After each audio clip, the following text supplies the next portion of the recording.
Xbox 360. It might be too soon to say how it will be remembered by the 77 million people around the world who own one, but one thing is certain, it had a lot of games. By the end of its life, there will be over 1,000 published Xbox 360 games, which seriously is a lot of games. There are so many 360 games out there, they need organising. So without further ado, this is our A to Z of the Xbox 360. Let's start with A.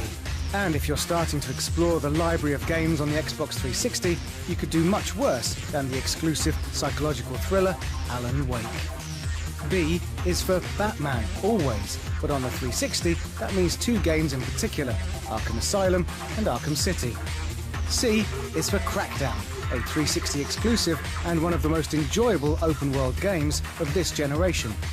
D is for Dishonored, a dark masterpiece of assassination and teleportation. E is for Enslaved Odyssey to the West, a flawed gem which features one of the most beautiful dystopias we've ever seen.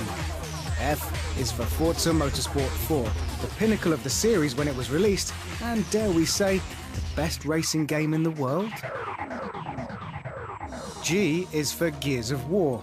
It feels like a lifetime ago, but it was only in 2006 that this juggernaut series introduced us to the chainsaw bayonet. H is for Halo 3, the last proper Halo game made by series creators Bungie. Yes, they made Reach, and yes, there's been a 4 since then. Halo 3 is the one we'll remember. I is for Injustice Gods Among Us, one of the best beat-em-ups of the generation, and easily the most bombastic to boot. J is for Just Cause 2. Just, because. K is for Kinect Adventures, the best-selling 360 game in the world. L is for Left 4 Dead, the 4-player zombie shooter that remains one of the best co-op games on the system. M is for Mass Effect 2, perhaps the finest sci-fi adventure game ever, and once reason enough alone to own a 360. N is for Need for Speed Hot Pursuit, the much-needed rebirth of the Need for Speed franchise and the template for all future open-world races. O is for The Orange Box, Valve's amazing compilation disc containing the original Portal, Team Fortress 2 and Half-Life 2, as well as Half-Life 2 Episodes 1 and 2. P is for Pro Evolution Soccer 2013, one of the most popular sports games and a worthy rival to old stalwart FIFA. Q is for Quake 4, a game that's not talked about much now, but is well worth digging out. R is for Red Dead Redemption, the open-world Wild West adventure that, dare we say it, was better even than Grand Theft Auto 4.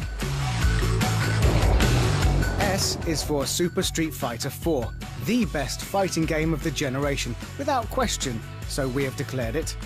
T is for Tomb Raider, the 2013 reboot that challenged everything we thought we knew about third-person adventures. U is for UFC Undisputed 3, the best representation of the sport yet in gaming. V is for Viva Pinata, Party Animals, one of the early 360 exclusives that appealed to gamers of all ages. W is for Watch Dogs, Ubisoft's ambitious next-gen straddling open-world thriller.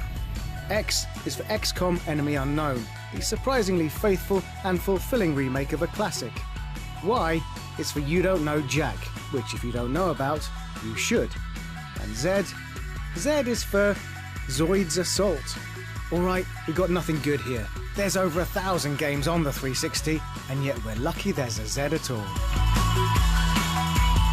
So there you go, 26-ish of the best games this console has to offer, which is only a taste of all the worthwhile experiences you can find on the Xbox 360.